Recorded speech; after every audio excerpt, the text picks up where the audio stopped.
Hey guys, Joe McCall, Real Estate Investing Mastery Podcast. I am just recording this right now outside of a coffee shop, and so it's kind of loud. The audio quality is not the best. But anyway, I wanted to just give a quick introduction to this podcast that I did with Rick Hein.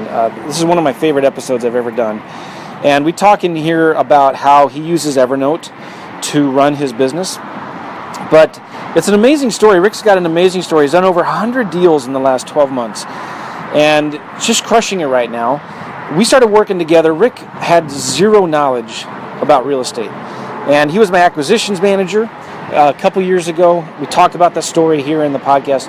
But I wanted to just give a quick plug for my coaching program because I have a couple spots open right now. And I'm looking for another Rick Hein that I can start working with and training. This is what really gets me excited about this business. I've done lots and lots of deals, and it's kind of become old hat in a sense. I enjoy doing deals, trust me.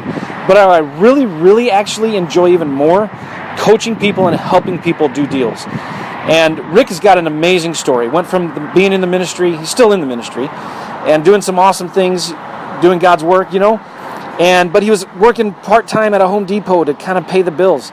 We started working together, started really crushing it and doing a lot of deals. And Rick's got an amazing story. And so I wanted to just say, listen, if you're out there listening to this podcast and you're looking for some one-on-one help, you're looking for a mentor to take you from, maybe you've already done some deals here and there, but you're looking for somebody to help you really systemize and automate this business so you can start doing deals automatically while you're traveling, while you're going to Europe, while you're in the Bahamas, and you want to start doing more deals systematically and automatically, then I can help you do that, all right? Maybe this is you're a beginner and you're wanting to start doing deals, I can help you as well. So my coaching program is not cheap, it's expensive, but it's well worth it, and it's probably cheaper than you'd realize. And for the value that you get, you just do one or two deals, you're going to get your money back. So it's a pretty cool program. I'm real proud of it. If you go to joemccall.com/coaching, joemccall.com/coaching, get some more information about it and see if you're a good fit, apply. And on there, I have a free strategy session offer. So you'll get on the phone with either me or one of my business partners, his name is Eddie, talk about the coaching program, what it offers, and if it's for you or not, that's cool. And if not, that's fine. So anyway, kind of a short introduction, rambling for this podcast, but check it out, joemccall.com/coaching, and I hope to talk with you soon. I hope to work with you soon. Take care and enjoy the podcast.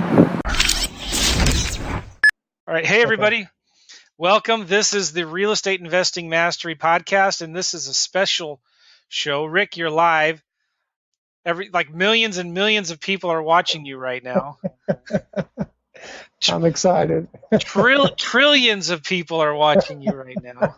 No pressure. Guys, this is my good friend, Rick Hein, and this is a special podcast. I don't know if I've ever done one like this before. I'm wearing the nerdy, goofy-looking headphones, and Rick is wearing the cool Mac earbuds. And but this is going to be a different little show. It won't take long. I'm big on technology. I love all the newest, coolest, greatest little gadgets. And Rick is kind of the same, but he keeps things really, really, really simple. And that's one of the keys to his success. And we're going to talk about Evernote and how he uses Evernote as a CRM, as a tool to manage his leads and to manage his deals and his contracts. So, Rick, welcome to the Real Estate Investing Mastery Podcast. Hey, thanks, Joe, for having me. This is we've been friends for how long now? Couple years, yeah. It's going on 2 years. Give a little background of yourself, would you? How did you get started in real estate, and what about it? And yeah, basically. Please don't talk about the Cornhuskers. Nobody cares. Nobody cares, Rick. Well, it is basketball season. Okay. My background for most of my adult life is full-time ministry. And so up until about 3 years ago, that changed. We were part of a new church plant here in the St. Louis area. We ended up having to shut that down. I was looking for work and actually saw an ad on Craigslist that Joe had advertised he was looking for an administrative assistant. I thought, I can do that. We did a phone interview. Joe did not give me the job. And so in the midst of the interview, I said, hey, what do you do? And he said, well, I'm a real estate investor and I've got a podcast. So I started listening to his podcast and I thought, I could do this. And so I started my own LLC and then started heading down that road, even though I wasn't making too much progress because I was doing some other part-time jobs trying to scrape together enough for my wife and I to live on. And then not too long after that, a few months later, Joe, I was following him on Facebook. He advertised that he was going to be interviewing for acquisitions manager. I had no idea what that was. I told Joe, we were emailing back and forth a little bit. I said, look, the least you could do is give me a cup of coffee. Give me a few minutes of your time since you turned down my role for the administrative assistant. So he kindly agreed. He interviewed me and ended up getting the job. So Joe basically taught me the ropes in terms of how to wholesale and how to do it. So he handled the marketing side of it. I did the other side of that, and we did that for a few months together. And I ended up going on my own and have been with my own company now since probably about mid-December of 13. And how many deals would you say that we did together, Rick? We did probably, we were headed upwards of 20 to 25, and that was from like August through mid-December of just that little time. So I remember, it was good. I remember one of the things I talked with you about was the importance of finding your buyers. And we really took that. I was in the middle of working with my own coach at the time, and like, how can I do more deals, and I wanted to create like a turnkey business, but I didn't want all the hassle of a turnkey business, right? And I didn't want a ton of employees, and he just reminded me of something that like I'd heard 100 times before. I'd even taught people this stuff before, but he said, number one, go out and find a bunch of buyers. Duh. Okay. Go and find a bunch of buyers that are looking to buy properties. And so that's what we started doing. We started sending letters and postcards. Do you remember? One of the things that we did was we sent out letters to people to cash buyers who were buying properties in other turnkey markets. And that is, maybe I shouldn't be giving our secrets away, but that's what we do on this show. There you go. So, but we started getting people to call us, and Rick, the reason I liked working with Rick so much is because he's such a down-to-earth people person and cares more about doing the right thing and taking care of our clients than making money. I mean, I really think, honestly, that's where Rick's heart is at. And so it was great. And we started doing deals, and it just turned out to be, this right time. Listen, I give Rick a hard time. I say, listen, I taught you everything you know. I didn't teach you everything I know, so watch out. The interesting thing about, we had this one guy who ended up buying a lot of homes from Joe and I. And anyway, to make a long story short, I mean, when it was all said and done, he invested millions in St. Louis. And when he actually came to St. Louis to meet with me and property manager, he made the comment, he said, I tried to invest in St. Louis previously a couple of years ago. And I said, really, what happened? He said, I couldn't get anybody to return my phone call. And so I just thought, you are kidding me. So it was interesting. And I was probably one of those guys. You may have been. I probably was, because you just get busy and, you know what you're supposed to do. But it just goes to show you, who is our real customer, Rick? Well, I mean, the real customer is, for me, it's the buyer. The buyer for me is the most important person that I deal with. If I don't have a good trusting relationship, I don't know if when I think of customer service, I think more of the buyer, because that relationship for me is paramount. Because if I'm not making sure their needs are met and they're happy with the service that I'm providing them, then I've got nothing. I know a lot of the guys focus on the sellers. I tend to focus on the buyers. It's just kind of my niche. So I tend to work with the out-of-state guys, and I like to be viewed as their man on the ground here in St. Louis. So. which is really, really, really important. And I'm so glad that Rick came into my business and my world the same time I started thinking the same thing. Because I had before been seller Right. marketing, find the leads, and then the buyers will come. And that works. But if you look about who is our real customer is the one who has the money, right? The sellers Yeah. don't have the Yeah. money, all right? Yeah. It's the buyers have the money. Yeah. And so Rick has really kind of risen to in St. Louis is known all around real estate circles as being the guy with the money. And people, how many you get leads coming to you all the time? One of the things that we did, and I know this has nothing to do with Evernote, but it kind of does. Um, we started getting buyers. We started finding out, how much money do they have, what kind of properties are they looking for, what are their Right. numbers, and then we just started spreading the word. Hey, Yeah. we got money. We're looking for deals. Send us what you have.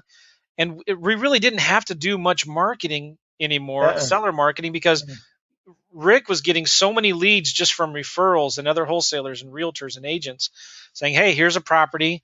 See, would your buyer be interested?" And they were happy just to make a Right. little bit piece of the pie. So I Yeah. think that if anything we get out of this, everybody listening, is take your buyers very, very seriously and treat them like gold. And Yeah. they are your customer. Would you want to add anything to that, Rick? Am I? Yeah, no, I would completely agree with that because especially with the out-of-state buyers, they don't have anybody else in town to go to. And if you can become that go-to guy and you can earn their trust over a long period of time, then it's just going to bode well for you. And Joe's right. Most of my leads I get through other wholesalers as a result of networking. And these are guys that I know they're not taking me to the cleaners in terms of markup and things like that. And typically, when my buyers, when they're in buying mode, and sometimes they're on and off, but when they're in buying mode, I get their best leads because they know I'm going to sell them for them. So I tell them what my criteria is. I let them know. I send out a weekly, sometimes by once every 2 weeks, but most time weekly email. I've got a list of about 30 wholesalers that I network with, and so about once a week they know what my criteria is, and so they send me their leads. I work together with them, and it works out pretty well. So how many deals in the last year, Rick, would you say you've wholesaled, or what's an average month for you? Well, I just had a guy from California come out. It was an out-of-state guy. He likes to see his properties, so he comes out like once or twice a year, and he bought 4 from me last week. So typically, I'm trying to think. I think last year I sold a little over 100, I think, something like that last year. So yeah, it was pretty incredible. Score! Yeah, How it was awesome is that? Yeah, I would have never. I mean, I was basically after we shut down the church, I was unemployed, and to think that, Oh, I didn't know anything about real estate, literally just didn't know anything. And so even some of the very first homes that I bought, those first 2 or 3, I kind of, uh, kind of cringe over those because I've learned a lot. The let's guy was our talk about property those. manager. Yeah, the guy was our property manager. Really has worked with me well, and I've asked a lot of questions, so he's taught me a lot. And then just being around the business, other wholesalers. How do you do this? What do you do in this situation? I just ask a lot of questions. So I continue to do so because I'm just so new. I am so I mean, I look to you as a friend, Rick, but I hope it's okay to say this to a friend, but I'm so stinking proud of you. Like No, that, I appreciate that, Joe. because you're almost like you're this real mature guy, and here I am. I still feel like a 20-year-old, and I know I look 20. But it's so cool to see Rick just take this and run with it, and does over 100 deals in the last 12 months. I think one of the things that I made a decision once I went down this road with you, I thought I'm not going to try this out. This is a career, and it's either I have to make this work because I wasn't interested in just, well, let's see if it works. And so, I mean, I've taken more risks in the last 2 years than I would have ever dreamed. But now we've bought, my wife and the business has bought, we owned a duplex previously, but now we bought another property, and we're going to buy, I mean, our goal is to probably in the next, 2 or 3 years buy a total of 10. And so, we'll have our own portfolio as well. And so You're when gonna you're have wholesaling, you can wait on the really good deals. yeah. And so you can, because they're out there. So it works really well. And so it still gives you the freedom to help in the ministry when you want to, right? So you're still involved in ministry as well? I'm part of the leadership team at our church, and so I'm involved there and that sort of thing. So, yeah. Awesome. Well, who cares about Evernote? This is so cool. I'm so excited because I remember meeting with Rick, and I remember, Rick, you telling me, Joe, these offers are too ridiculously low. Nobody will take these. This is crazy. Why on earth would I want to offer such a ridiculously low price on this house? Nobody will take it. Yeah. Do you remember those conversations, Rick? Oh, yeah, I do. I remember a lot of them. I just thought, how are we going to do this? I couldn't see the big picture. I just knew what we were trying to do, and I thought, how does this work?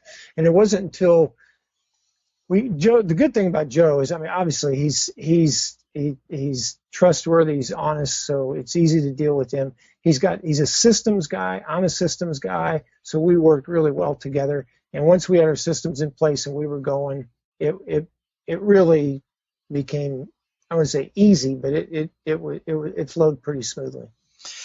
And we both like Max. Yep, sure do. But you're a corn husker. That's so funny. I give him a hard time about Nebraska. How can you not? Well. I was. Go ahead. I was going to say I was in Colorado and I saw this Cornhusker shop. What store? That's near Rocky Mountain National Park. Estes Park. Yeah. You go to Estes Park in the middle of Colorado, and there's this storefront right in the middle of this tourist area that has a bunch of big, giant red ends everywhere. And I think of Mark. We go there often. Okay. Anyway, Rick. Yeah. Thanks for no problem talking to me about that. Again, guys, I keep on going back to this whole strategy of find the buyers. Who are your customers? They're the buyers. They're the ones who have the money, right? And start networking. Start marketing to buyers, finding out what they want, and then answer the phones. If Rick understood that very early on, I think a lot of it you got from just being in ministry, understanding the importance of. And even with your wholesalers, when your wholesaler gives you a lead, you need to, typically, if you don't like it, they never hear back from him. At least give them the courtesy to respond to the wholesaler. Then you're actually building a trusting relationship with your wholesalers as well, and they know that you're not going to leave them hanging. So it works on both ends there too. And by the way, Rick, remind me at the end, anybody listening, we have listeners to this podcast in over 150 countries. It blows me away. But remind me at the end, maybe you can give your email or your website for people to go to, or do it right now actually. But you have more inventory than you do buyers right now, or do you have more buyers than you have inventory? What? It's pretty even right now. I don't typically maintain inventory, so I find out what my buyers are looking for. Because typically, what a guy does, I say typically, a wholesaler he'll have a website. He'll put a bunch of properties on the website. They most of them wouldn't apply to what their buyers, if they have specific buyers, what they're looking for. So what I do is I find exactly what my buyers are looking. I get the word out to the wholesalers, as well as in that market, specifically in that direction. And then my leads are geared towards them. And so, for example, I've got another guy. He's coming out from California. He's coming into town today. I'm going to be with him tomorrow. And I've got like 5 homes that are right down his alley that I'm going to show him tomorrow. So basically, you just let me know what you need. I can get you the leads and get them at the price you want. If I can't, I'll tell you I can't. And if I know someone who does, I'll point you in that direction. It's not a problem. So it works out pretty easy. My website it's real easy. It's investwithintegrity.cc, and it's www.investwithintegrity.cc, and my email address is rick@investwithintegrity.cc. Good. We'll put those in the show notes. But again, investwithintegrity.cc. St. Louis is a great market. A lot of really, really good cash flow producing properties here in St. Louis. The great thing about St. Louis, it's very stable. You don't see the huge ups and downs. You got good, steady cash flow, good, steady appreciation. And Rick is in St. Louis. Do you hear the The alarms, I do. sirens? Sirens. Or a tornado warning or something? I don't know. We'll find out. That's We kind could of be weird. live, like in a tornado when we're recording this. Man. So anyway, St. Louis is a great cash flow market. You get good solid rents. Prices are still really cheap. I mean, you can get pretty easily anywhere from 12 to 15% cash on cash or return on investment on your money, considering property management, vacancies, repairs, and maintenance. So when you go to Rick and you tell him, I want 13% on my money, I want 13% ROI on my properties, he'll do that. And the other thing that Rick brings to the table is relationships with really good property managers, really good contractors, and a team in here that can manage your properties well. And then Rick is available to answer the phone. So if you're looking for good cash flow rentals, give Rick a call, go to his website. And I wholesale a lot of our deals to Rick sometimes too. So everybody wins. Cool. Well, Rick, before this siren, you figure out what this siren is for, what we should do about it. Let's talk about Evernote, because believe it or not, a lot of people use Evernote as a CRM, as a way to track your leads, manage your leads, and to keep track of your contracts once you get a property under contract. So would you mind sharing a little bit about Evernote? I see your screen here. Okay, great. Tell us what you have here. What is this? Yeah, basically, Evernote is a software format, and it formats on 3 different levels. Your desktop, which is what we've got here, and you're looking at. It also will format on online, so if you have web access anywhere, you've got an account there, and also mobile devices, so iPad, iPhone, whatever it is. And so anytime you make a change in any of those formats, it records that change to all of them. So it's a great deal. This particular, I use Evernote. I've used it for a number of years now. Basically, I've gone paperless with it, so I do all my personal finances here. All my bank statements are in here, everything like that. So what you'll see here, you can set it up a different way. These little squares here are notebooks. These are all the notebooks that I've created in Evernote. The main one here is this real estate stack. Now, some people do it differently. You can tag things. Some people like to only have like 1 or 2 main notebooks, and then they differentiate things based on tags. Right. I'm a guy who likes to see everything. So here's my real estate stack, and so these are properties that were sold to this company called AC, sold in April, sold in December, sold in February. So I can look at these notes, say, okay, I sold 12 in February, sold 12 here in January 14. Oh, so each note in the notebook is a property, right? Correct. I'll just pull this up. Here's the properties. Here's this particular property. And I'll show you what I do with this, what all this information is. But I put everything. There's my assignment contract. There's the contract for sale. Here's a property report that I put in here. Everything that I get goes in here. Settlement statement. There's the HUD. All this stuff. I put it all in here. And so if I ever want to do a search, let's go back here. So now let's type in. So I said, where is that? It's on Coppinger somewhere, and there it is right there. Boom, there it is. I've got all the information. And you can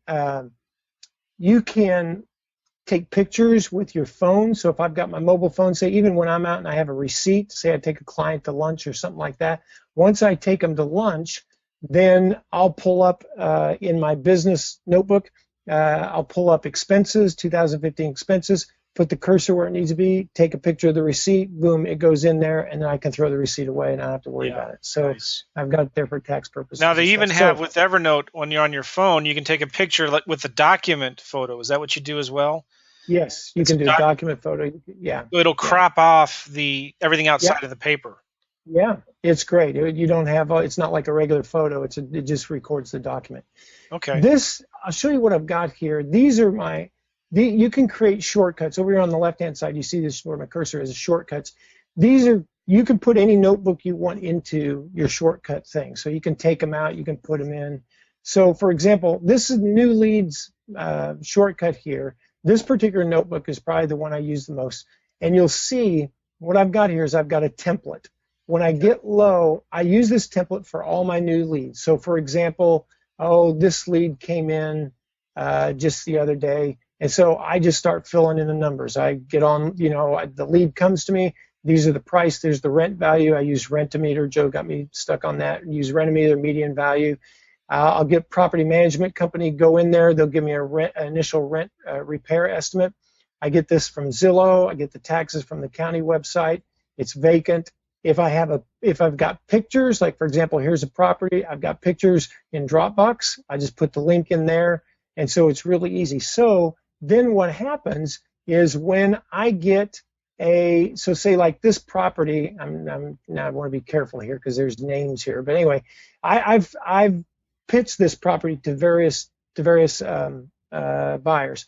So what I'll do, they'll say, hey, do you have something like this? I say, well, listen, I've got something. Here's a 3-bed, 1.5 bath. And so what I'll just copy and paste this. I won't give them the lockbox. I'll copy and paste that into an email. They get all this info. They can look at it. And then if they're interested, I'll give them the lockbox and go from there. So it makes it easy. So the rewind a little bit to this is the new lead template. So correct. This is kind of what you go ahead and scroll down a little bit. And by the way, would you mind if people go to my website, I can give them this template that they could use in their own Evernote? No, that'd be great. Yeah, that'd be great. Yeah, and then they can change it up any way they want. So you take this and copy it and paste it into a new note when a new lead comes in, right? So like, for example, this is my template. I just do 2-finger touch, copy to notebook, and it'll say what notebook, and I'm going to do it in new leads. There it is, and boom, it's up there at the top. Okay. So I don't have to copy and paste this whole thing. I just do 2-finger touch. Then now it's going to do copy to new leads again. Okay. I'll do it. Now I've got 2 templates. Nice. So whenever I get a new lead, I just go there and I enter the address. Here's my home address.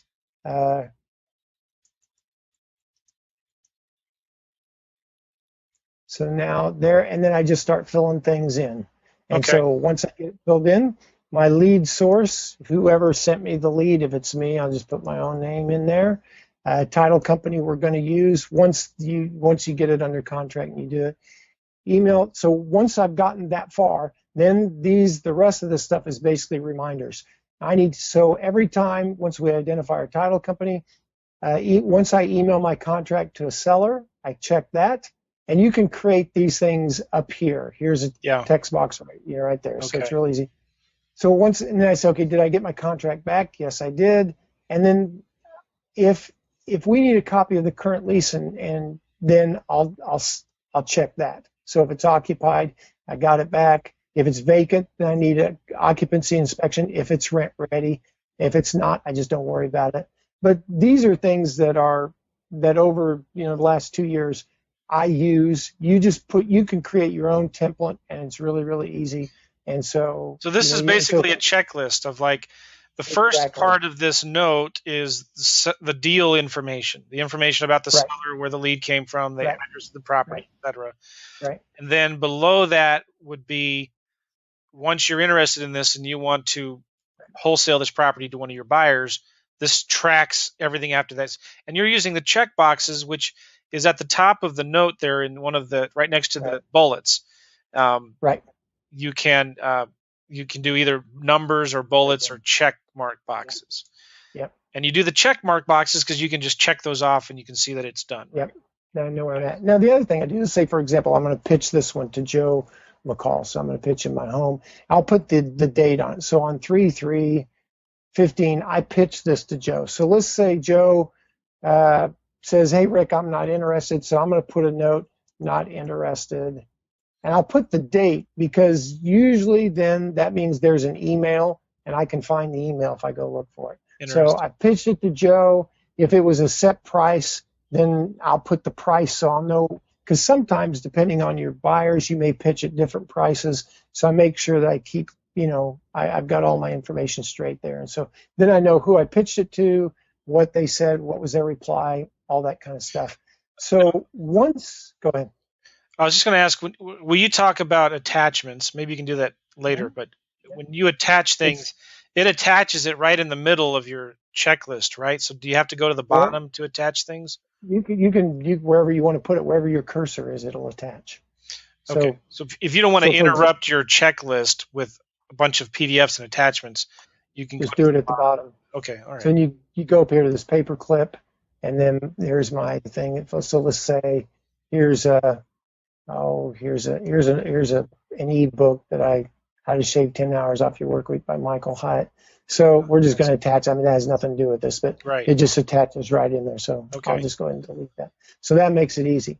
Now here's where things get simple. So let's say I've got my home here, and so let's say Joe did buy it. So he's gonna, I'll say, wants the house. So now it's no longer a new lead. Now it's pending, because now I'm going to get it under contract. So I sent Joe a contract. He sent me a contract back. If I did an assignment, I do that. Sometimes I do assignments, sometimes I don't. But let's say I got it under contract, and so once now it's pending, I'm going to drag this into my pending file right there. And so now that's the notebook. You're dragging it out of the active new leads notebook into the pending notebook. Yep. And and the way you can move it to any notebook you want. See up here where it says pending? That's your notebook. And now I can put it in any notebook I want right there. And you could also do tags if you wanted. If I wanted to do tags, I could do tags. So like, for example, let's do, so this is my personal home. So I'll say home. I just do that. Or I'll put Joe McCall. I've got a tag for Joe. And so anytime I want to do a search for Joe, I just do a search up there, and this would come up. The other thing Evernote does, anytime you have a document, any PDF, even a handwritten note, it will scan. Anytime you do a search, it'll scan all the words in that handwritten note and in the PDF, and it'll pull it up. So like, for example, I've got an electric smoker. I smoke meat. So let's do poultry. So all these, so you have poultry, all these recipes here have the word poultry in them somewhere. And they're going to show you where it is. So if I want a chicken recipe, I want to grill something, then I can just pull it up like that. So I keep an Evernote. I use it all the time. Whenever I barbecue on my grill, I have an Evernote.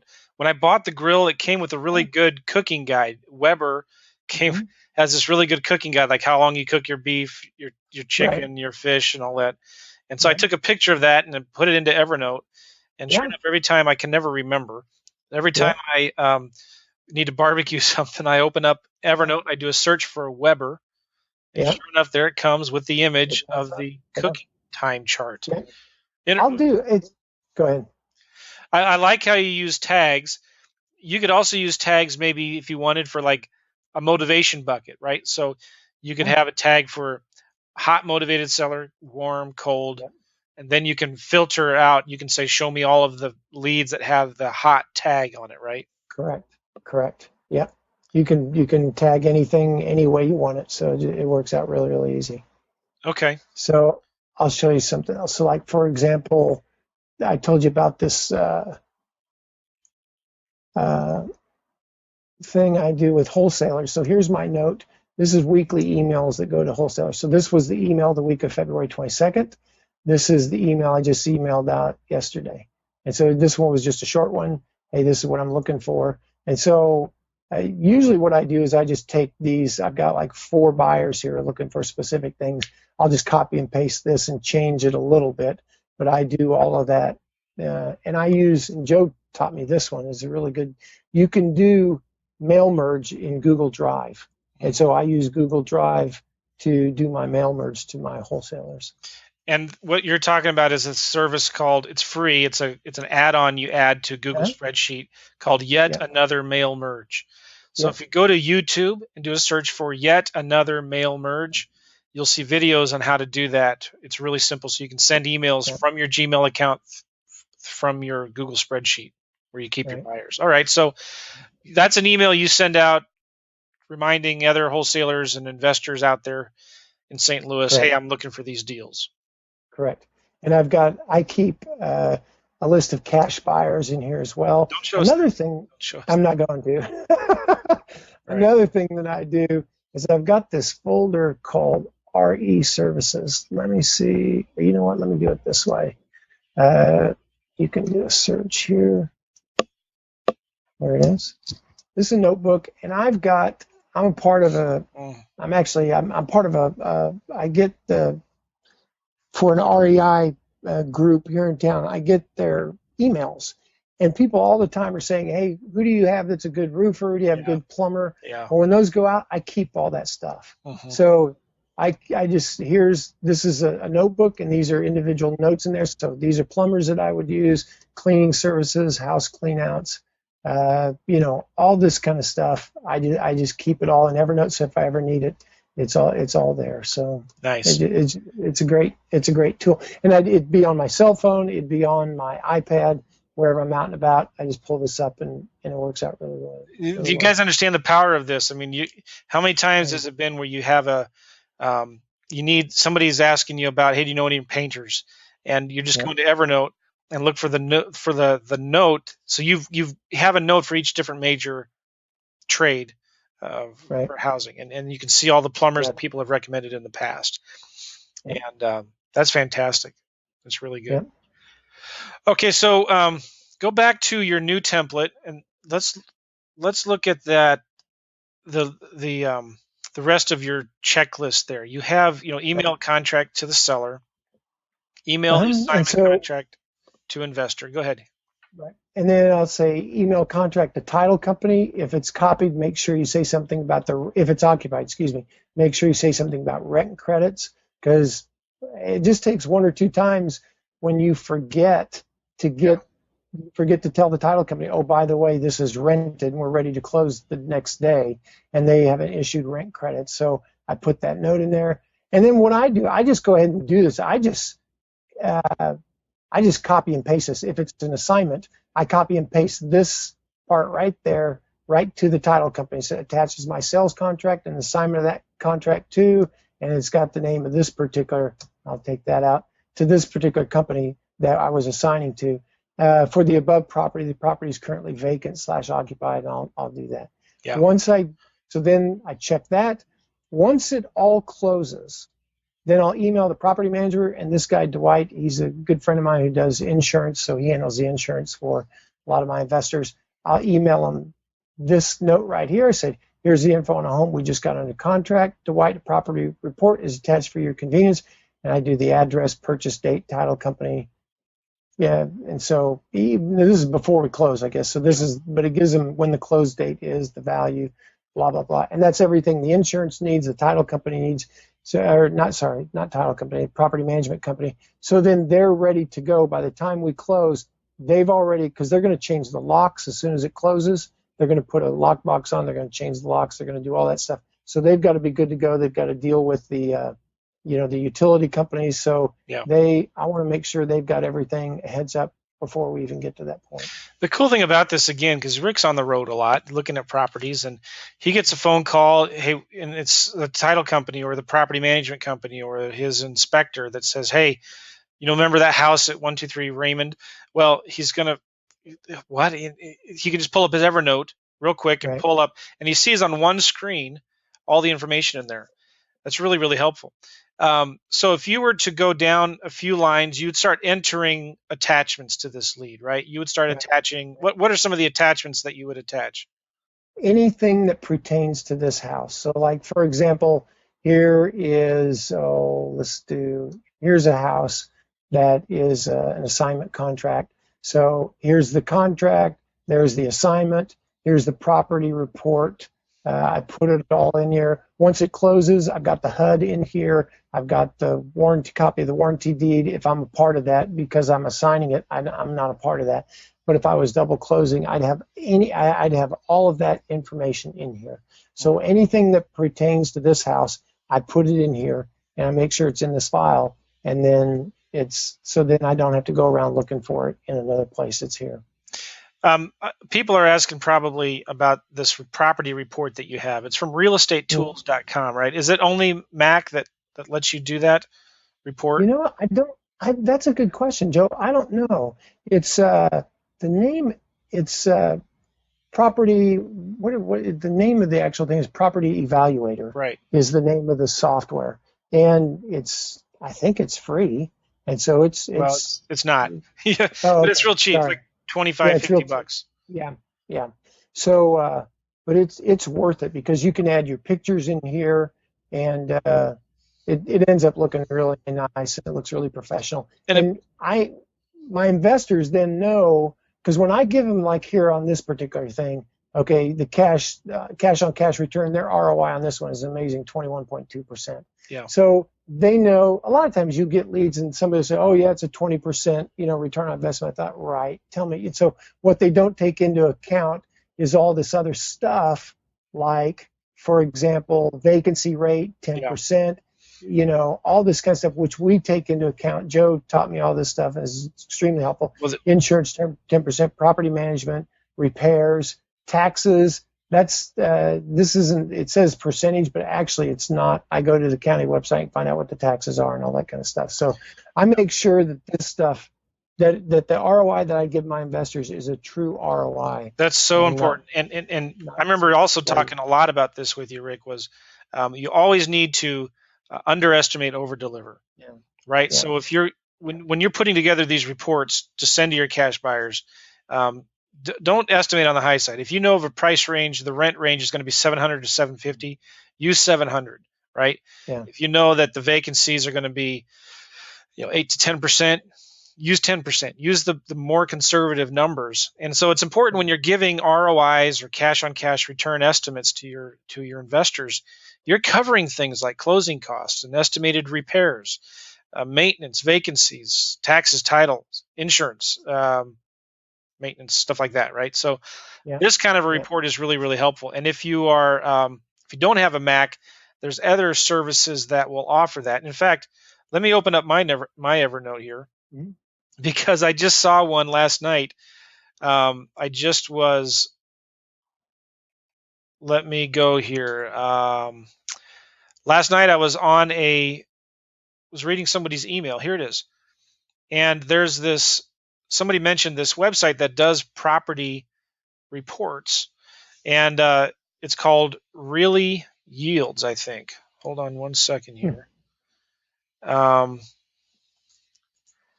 don't know if you can see you can't see my screen. We're all looking at yours.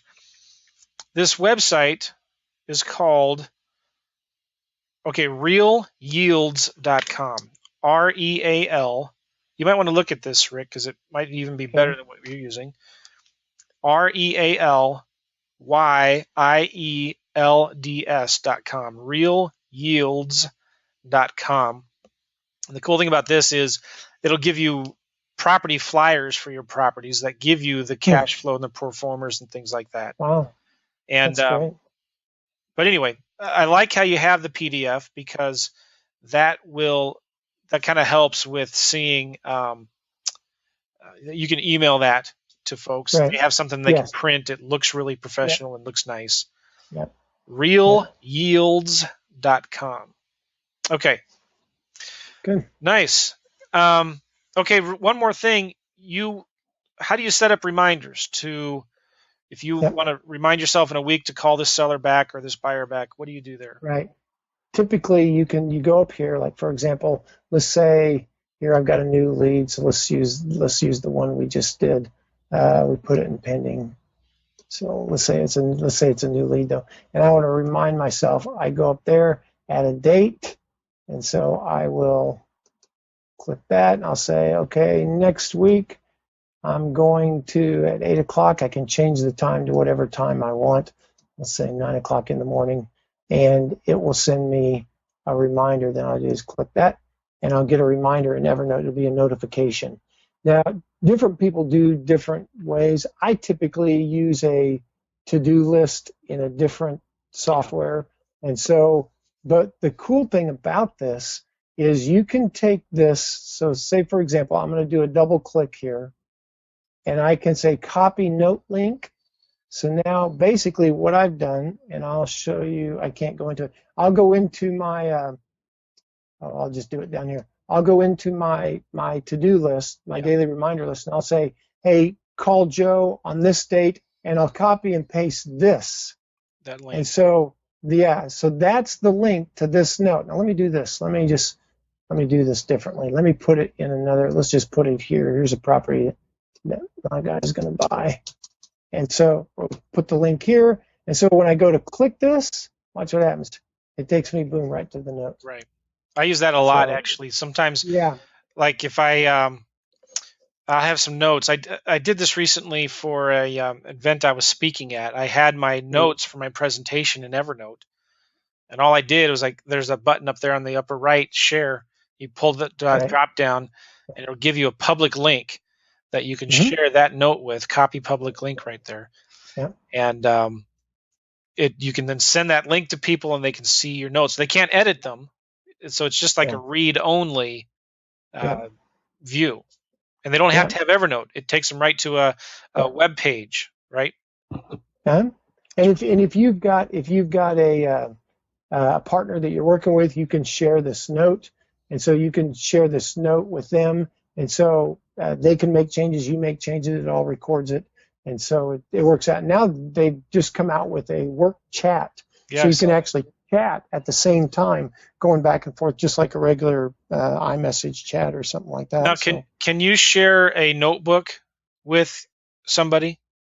Yeah, you can. So, for example, I'll go to notebooks. Here's let's just do. See, I've got a Huskers notebook there, Jay. Yeah, share I that could one share with that. me. Sure. Okay, here we go. See, double click, share notebook. There we go. Joe McCall. There we go. Let's do this one. And so I'll send it. So Joe now has access, which I'm sure he's happy about, to my Huskers notebook. And once he accepts that, this red thing, I'm not going to give you any chance to edit it. I'm going to remove it really quick. So this red group thing will show up. So that's a shared notebook. That means it's shared with someone. So that's kind of how that works. That is really cool. And again, guys, this is not something that just sits on your computer. You can set it up where it synchronizes with the cloud, as it were. Yeah. But it's still secure. In fact, I have it set up with my iPhone that if somebody were to get my iPhone and go into my Evernote, they have to put in a code. So I have coded my Evernote with a 4-digit PIN number that so people can't just get it, because I have so much valuable information in my Evernote.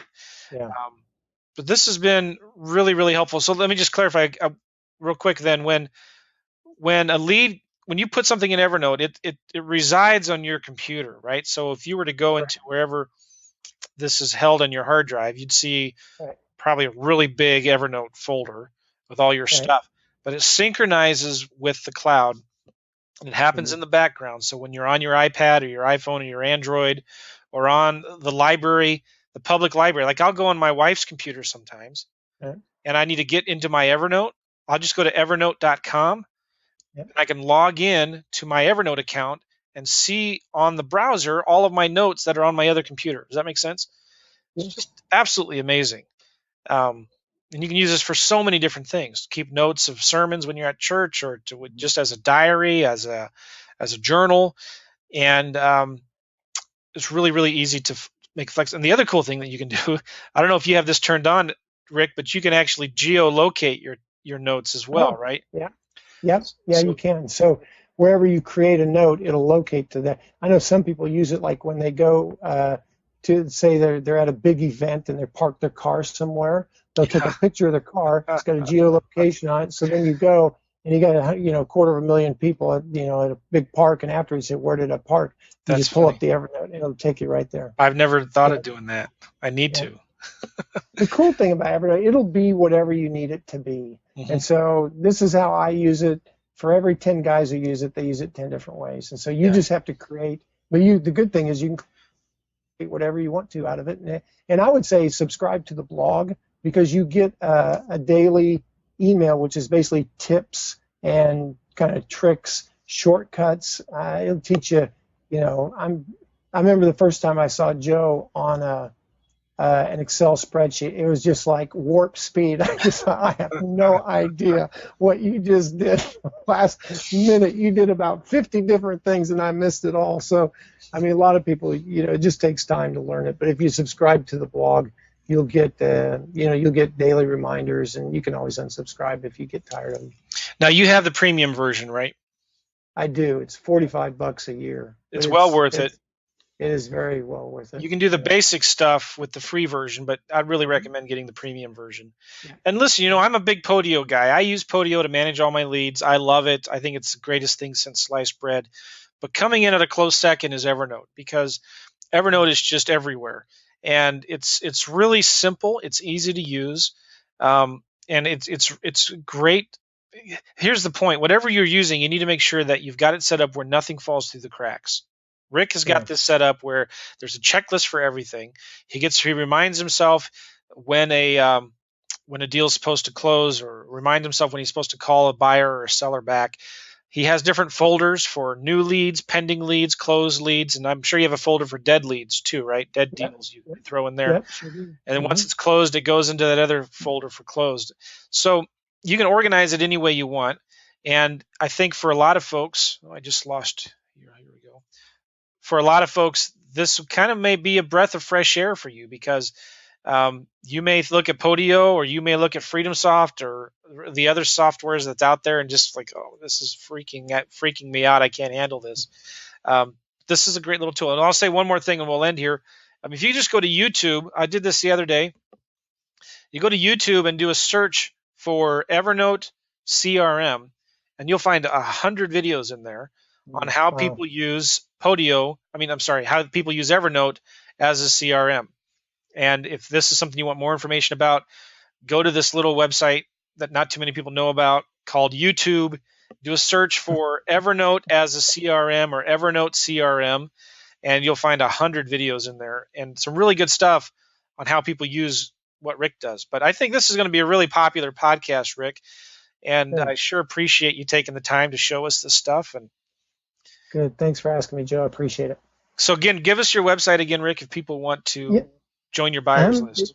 Yeah, please do. It's investwithintegrity.cc, investwithintegrity.cc, and my email address is rick@investwithintegrity.cc. Excellent. Hear from you. Good. So one more thing I'll say again, go to the show notes. If you want this template that Rick has, go to the show notes and you can download the template with the checklist, and it's yours for free. We're not charging anything for that. So go to realestateinvestingmastery.com. Look up the show notes. Just look up the search box Rick, and you'll find this podcast. And you go into the show notes and click a button, and there'll be a place where you can download the same exact template that Rick is using. And I'll even throw in some of the YouTube video links that I found when I'm doing that. Hey, thanks, Rick. Take care. Good, thanks, Joe. Appreciate it. Bye-bye. Bye.